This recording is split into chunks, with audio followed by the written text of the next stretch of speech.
Welcome to another episode of Talking with Miss Trish. Today's guest embodies resilience, reinvention, and real womanhood. I want you guys to welcome the one and only Daphne to my show. We have so much to talk about today. Stay tuned.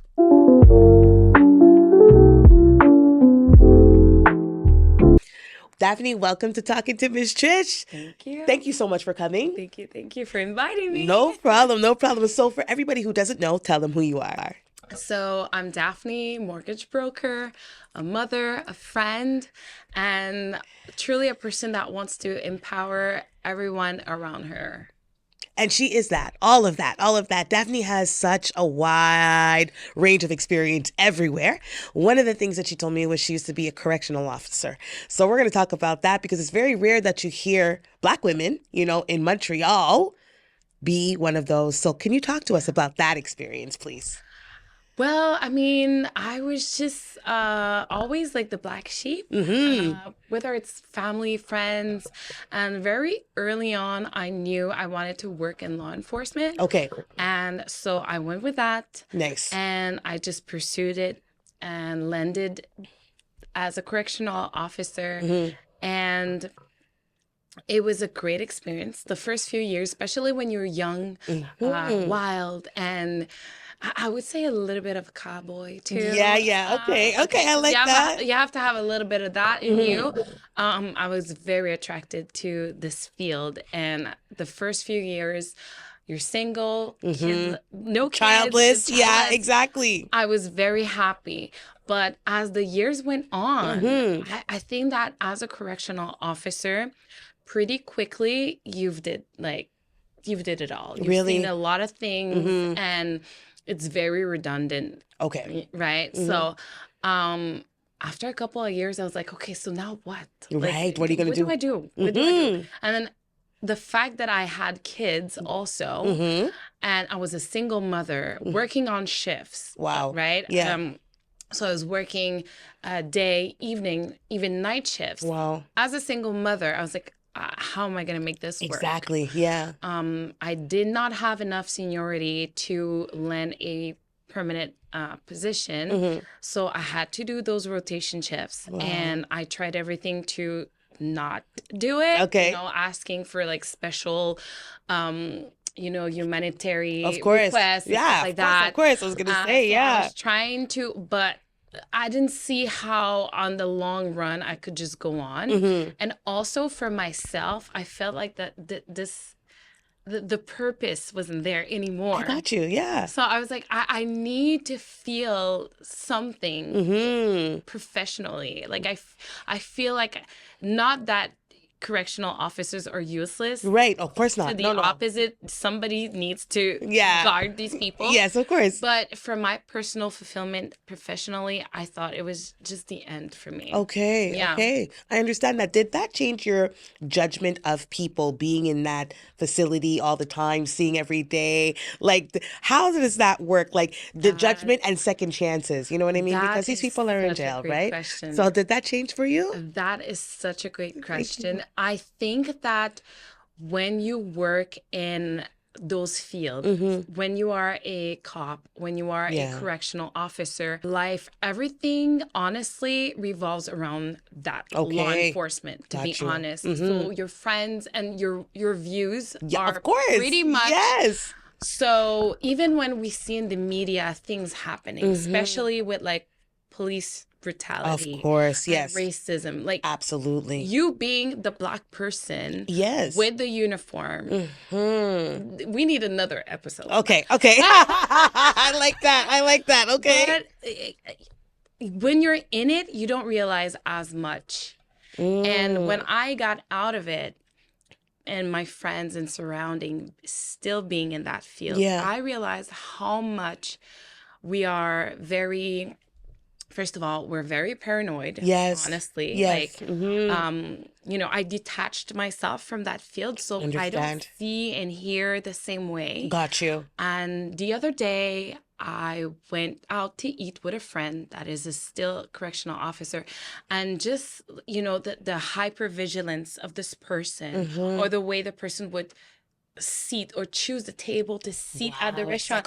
Like all my senses were suddenly I was just seeing and I was like, oh, this is what we look like. Yeah. Like this is our life. Right now. Because you want to make sure you check out for the door, the exit. Absolutely. You want to see who seats around. You want to make sure who's going to listen to our conversation. Right. And I had to tell this person, like, calm down. Chill. Yeah, like, exactly. We're just out to eat. We're just out to eat. We're like hanging out. Exactly. And that hostility, like hypervigilance, of course. we're very, I say work. Yeah. I feel like I'm like that negativeness that you always have, your view on reinsertion, how do you say that? Getting back into society. The real world. Like, can we restore these people? That's a tough thing to say. I was just like, oh my God, this is who we are. Exactly. So now you had that outside looking in perspective is what you're really telling me. Yeah. Now, when you were there and now that you're out, did that affect your mental health in any way?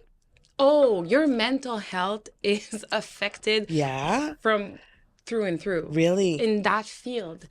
Just today, I learned I have a friend that decided to do the unrepairable. Unthinkable. Yeah. Unthinkable. And it's just like every year you have somebody committing suicide or you have coworkers that are in depression. You are constantly every day working in a negative environment, violence, negatives. You see things, of course, assaults. Yes. It's a just lot. not a way to go for 20, 25 years. No. Definitely not this year. Like, you're not going to continue doing that. So now that you moved out of it, now you're in real estate, you're a mom. Talk to us about motherhood. How is that going for you? How is that journey all together? Motherhood, I would say, is what kind of saved me, I would say. I like that. Okay. Because maybe without having these kids, I would still be a correctional officer. Okay. I would still be in that field and I would not have that reason, that why. Right. Yeah, I hear that. Just like be like, okay, let me surpass myself. Exactly. You know, like what do I want my kids to see and learn, and do I want them, I really ask myself, like, did I want them to grow up around a mother that was just dark, you know, and negative and hostile, and on Friday, like, I've had it, of course, and the answer was no, of course not. So these kids kind of saved me. That's awesome. That's awesome. You also mentioned before that you had moved to Florida, you know. Now with everything going on in America, outside looking in once again, how does that feel? Like, what is your experience while being there and being now out of there? I was there during the second election of Trump against Biden. Absolutely, yes. So that was very special. Okay. And I'm not gonna lie, I wasn't like, we at that election, it wasn't that you were for Trump, you just wanted him out. Exactly. Right? 100%. So you only had to go with the exactly choice the other choice. Exactly. Was one or the other, right? Exactly. At that time. And it was very special as a Canadian person to be there during that time and experience it and experience his exit and all that. Yes. It was very special. And now he's back. Yes. So it's like, ooh, yeah. It's I'm happy I'm back now. Okay, good. Because I don't think I would honestly, I think we're lucky. I think we're lucky too. I think we're lucky to be where we are, having the rights that we are. Absolutely. Having the choices that we have. Yeah, we are lucky. We're lucky. Unfortunately, it does have an impact here. You know, being a mortgage broker, I work every day and I depend on the economy. I depend on the interest rates. I depend on what's going on. Right. So whatever is going on around the world, especially next door, has an impact on our way of living. Of course it does. 100%. It really does. And now you say, like, with the market and stuff like that, how easy is it to buy a house? Now they're saying that, you know, the houses are available, the prices have gone down. Can you actually give us the reality of that? Is that for real? I see so many scenarios, and housing in Quebec, access to it is still possible. Okay. When we look at other provinces in Canada where let's just go with Ontario. Okay. Yes. Where Our neighbor. Toronto, Basically. Yes. to say, where single tiny house is going to be like $1 million. Right. How do you want to be able to afford that? Exactly. When you have a car loan and you have kids. Right. And, right. You know, so we're still lucky. It's still accessible, but it's not to say that it's easy. Okay. So you need a little bit of preparation. You need coaching. You need good advising but it is possible. Now, the thing that I find that is a little bit difficult, especially within our community. Yes. We are very proud. Of course, yes. Pride, We are yes. Prideful. proud people. Yes. And sometimes they want to skip steps. Ooh, you can't do that though. You want the big house right away, or you want the revenue house. No, you can't want duplex. That's like having a pregnancy without the baby, like having a baby without the pregnancy. You can't do that. Exactly. Right. So I know my people. This is Yeah. it's like most that. of Like, my I know them. clientele. Yes. So I know the pride. And sometimes it's not easy to try to make them understand that if you do want to access a property, you might have to go with like a little Something small something smaller to begin with. And I try to educate people that having a property on your name is way better. Absolutely. Than just saying, oh, well, you know what, I'll buy next year. Okay. And I try to tell them that you're trying to chase that bigger house next year, but it's not going to be the same price next year. Exactly. It's going to go up. Then your cash down that you're telling me that you're going to try to run after a bigger cash down for next year. Right. The cash down that you would need today is going to be more next year. Exactly. And then what about your revenue? Right. Are you going to do 20K more next year? Exactly. How do you know that even? Because, you know, the way things are going with employment as well. How do we know that we'll be able to afford that? You're right. Exactly. So I want my community to be richer. And if it means to start with a condo, yes. I'm trying to make them understand that this condo is gaining way more value than that cash down sleeping in your saving account. Exactly. That's right. Right? Right. It is the safest investment you can make buying a property. But yeah, I'm constantly in that educational work. Right. I don't just do mortgage loan. Exactly. I try to educate through my social media, through my You videos. do. You definitely do. I try to do that. What is something that you think that we can cut out in order to save money? Because I know our community too, we're very well known for partying. A lot. Trish, you have those questions. You have great questions. Thank you. Once again, I would say that our pride. I think our pride is what is going to get the best of us. I think so too. I think so too. Because let me tell you, classic example. Somebody calls me, we're looking at the financial situation. The revenue is 70K. Okay. And then I see you have a car loan. That is 70K. Yeah. You see? So I'm like, you just bought a car that is your entire annual revenue. Exactly. How is this possible? Right. Wow. Yeah, I understand what you mean. And I try to come with the very respectfully, with the utmost love. Of course, absolutely. Because you mean well at the end of the day, right? Exactly. Exactly. I mean well. I understand that. And that's one of the things that is a lot in the way. We like flashy cars. We like nice cars. We like name have it parked and get tickets on it, especially in Montreal. So it's one of the things that is in the way to access a property. We like name brand. We like flashy things, and I think that sometimes too, we've actually put that as such importance in our lives that we don't understand that we can actually invest that money instead of buying that, you know what I mean, that new Hermes or whatever. You know what I'm saying? And nothing's wrong with Hermes. Nothing. We love a nice name brand, but you know what they're saying about them now. But anyways, we're not, it's another podcast. But what I'm saying is, I think our community, sometimes we have a problem with sacrifice. Oh, and we have a problem with judgment, because if we don't have the newest Hermes or whatever bag, it's like, oh, she's poor. Oh, forget her. You know what I mean?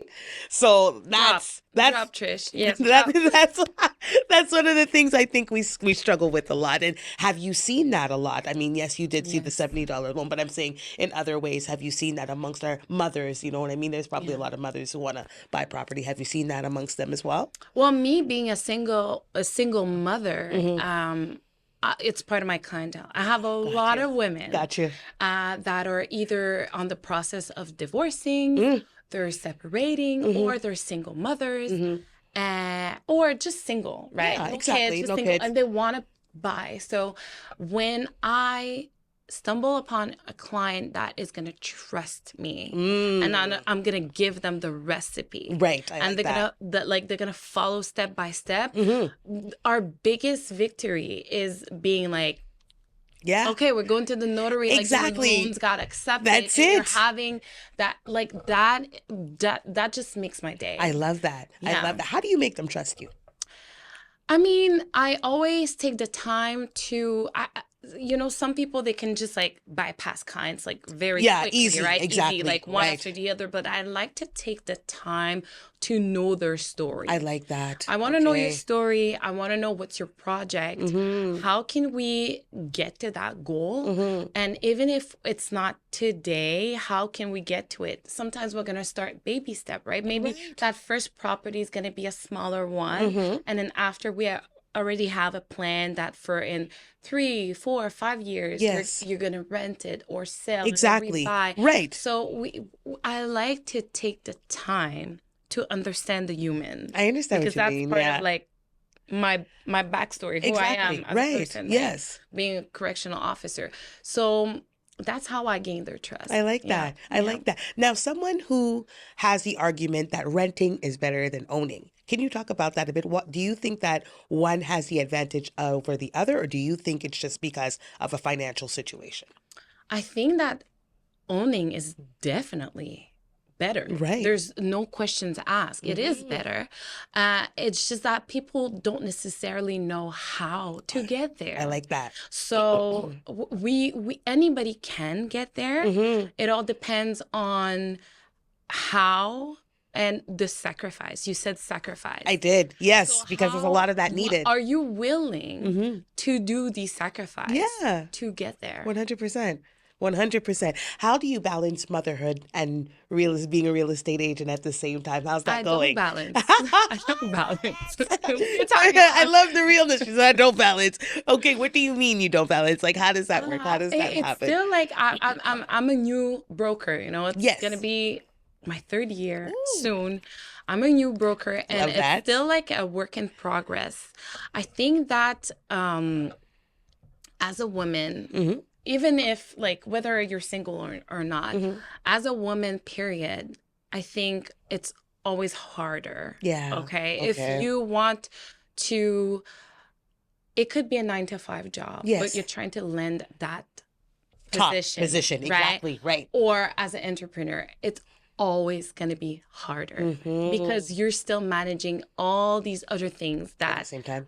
I don't want to say all men don't manage, but 90+% men are not going to manage. Exactly. Right. So I see this colleague of mine, and he's like a mortgage broker, going to the gym every day, eating right, prep meals, having the time to perform and all, and do his thing, all these all the things, and have time to see his kid, and I'm like, I can't. You can't do I that. can't. I know. As a woman, we have to take care of the kids, Yeah. the homeworks, the problems, Absolutely. the teacher calling you because this child has like a learning, Exactly. you know, Some disability maybe, or disability, something's off. and then Yeah. you have this client that's like calling you to say that house we just bought. No, well now we're separating, Ooh, and then you it's a whole have bunch of things. and then you have your girlfriends calling you, going through something.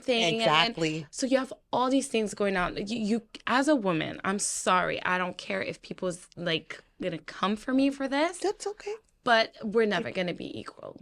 No, Like, we're never gonna be come equal. on. No. How could we be? No. No, we're not. That's another podcast for another day, but how could we be? You know what I mean? Especially as a single mom.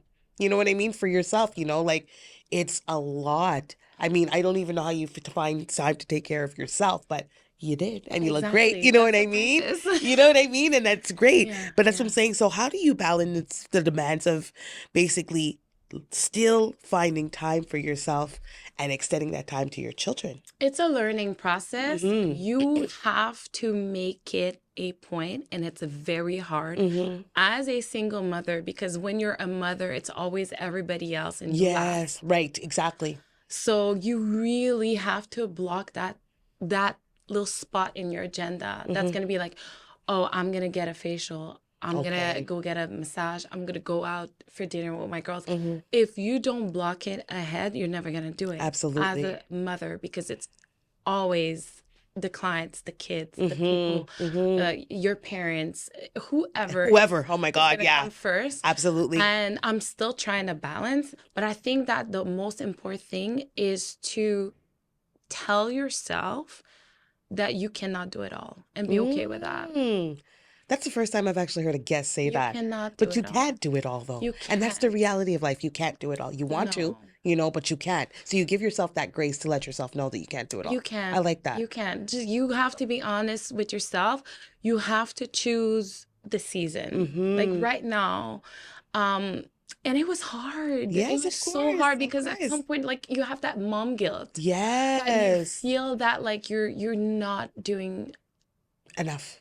enough, And or you you're are, not though. as good. So when I transitioned, Mhm. going from a job to being an entrepreneur, Mhm. like that mom guilt Yeah. takes you over, and you Wow. feel like you're a terrible parent because you're not as there, Yeah. whether it's physically or Mentally. mentally. Yeah. And it's very hard to just be like, you know what? I Mhm. have to choose. Do I want to kill it as a broker, or Exactly. do I want to kill it as a mom right now in this Wow. season? It's not for always. Exactly. Everything has a It's season, though, just for right? that Yeah. season right now, Mhm. right? How do you choose? I personally, my boys are older than my girl. My girl, she's 2.5. My Mhm. boys are 11.5. Mhm. And like we had this lifestyle Yes. good Yeah. as a single mom.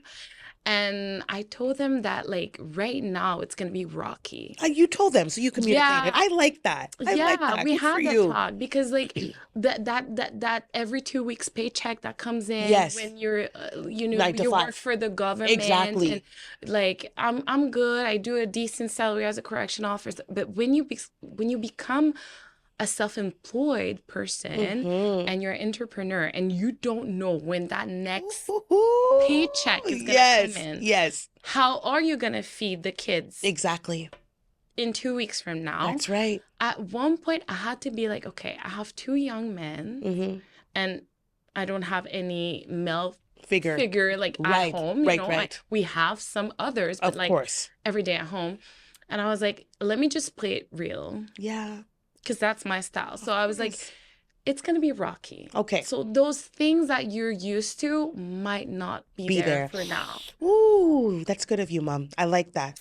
I And like it's I hard like that clear because I'm a communication. Black woman, so I'm proud, Yeah, I right? love We're that. talking about Yeah, pride. exactly. I know. But I think your children will appreciate the clarity, because when they grow up, they'll be able to provide that clarity to their Yeah. own kids. You know what I mean? Yeah. So you're starting a good trend. You know what I mean? Yeah. You're breaking a generational curse, because normally Yeah. we don't talk. Our mothers struggled and they No. didn't say anything. And, Yeah. Mom went in And the we room. would see them struggle in Exactly. silence. Exactly. Mom would Yeah. not say anything. She would just Yeah. clean, or she would would take it out on us in a different way or whatever. Yeah. We didn't know. But now I feel like you open that door for your children to do the same thing. Yeah, well, I mean, we have to parent a little differently than our parents, absolutely, right? yes. And at some point, you can't just pretend anymore. Right?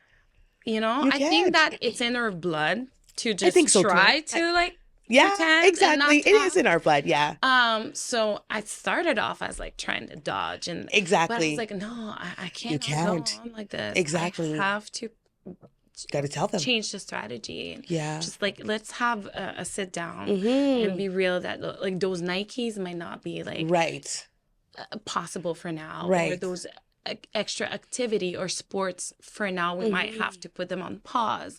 Or the way we were eating or going out, we might have to pause. Yeah. So that's how I think we should do as parents in our community. Absolutely. Yeah. How did they receive that information from you? Oh my God, they're mama's boys. So they took it very well. I think that maybe, I don't know, I think boys with moms, there's something, and I guess girls with their dads. It's exactly. I'm a daddy's girl for sure. Exactly. Yeah, exactly. I get that. So I was like, they took it very well. Good. And they were very confident that it's just a season. It's a moment. I like that. Yeah. That's a good testament to you, though. You know what I mean? If they took it well, that means you're doing amazing. You know what I mean? So give yourself some grace. That's really awesome. I have one more question before we play our game. So anybody wanting to break into the real estate game, what advice would you give them? Oh, I like all your questions, Trish. Thank you. Oh Thank you. I think that anybody that wants to get into the real estate game needs to truly buckle up. Because I think that a lot of people think that it's like selling sunset. Oh, they do, because it's a reality show. Absolutely. Selling Sunset, Miami, all these things. No, you need to tell them about the real stuff. Go ahead. That's your camera. Go. They need to just buckle up and be patient. Okay. Because the economy, it goes up and down. Absolutely. It's a roller coaster. So sometimes they might see people that were in the field at the right time and they're like landing all these transactions and they're making all this good money. And sometimes they think that like your brokerage is going to give you the clients and the deals. And so anybody that wants to get into it, you need to be prepared to work. Oh, wow. Like anything else, though. Like anything else. Exactly. Yeah, exactly. And having patience. Exactly. Because the clients just don't come like this. No. Of course. I was months with $0 coming in. No clients, no nothing. Wow. Months. And here I was like, I'm going to land my first client within 2 to 3 months. Wow. Everything's going to be good. Yes. And I'm going to do it numbers. And it just happened that I got into the field at a certain period of time. I missed kind of the train. And then also I was just not as prepared. Okay, that's okay. But I was willing on like staying. Right. Because I didn't want to go back to jail. Oh. So. Not jail for real, but in jail. Exactly. Right. I didn't want to go back. Yes. So I was like, you know what? I'm going to do what needs to be done. I love that. Yeah. Okay. So anybody that wants to get into the field, just get ready to work your bum off. And everything's going to work out. Absolutely. Like Daphne said, buckle up. We'll be right back, ladies and gentlemen. We're going to play a game with Daphne.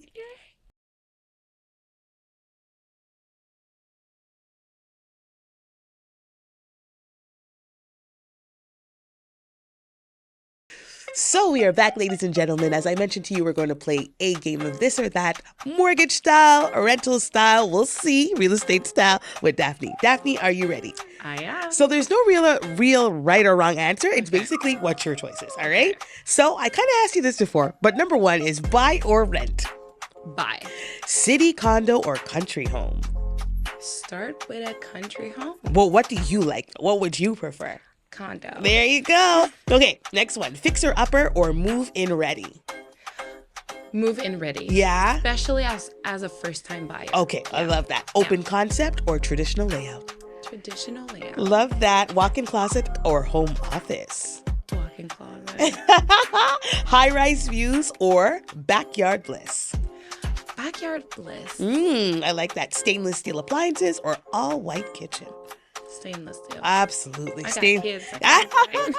Stainless steel. I love that. First time buyer or experienced investor? First time buyers. Yes. Why? love Why? them. Tell me why about that. I love them. These transactions are so emotional, Yes. humble. You educate. They're so thankful. I love. Investors, I love you guys, but you guys are little know-it-alls. That's what she's trying to say. Exactly. Little know-it-alls. I said You it. can say that. You can say that. Next one, virtual tour or in-person viewing? in-person viewing. Of course, because that's more personal, of Yeah, course, right? yeah, Of yeah, course. yeah. Modern minimalist or cozy farmhouse? Modern minimalist. Ooh, I like what that I too. I like that too. Detached house or townhouse? Townhouse is a great to start. Yeah? 'Cause they're more affordable. Okay, but you prefer a?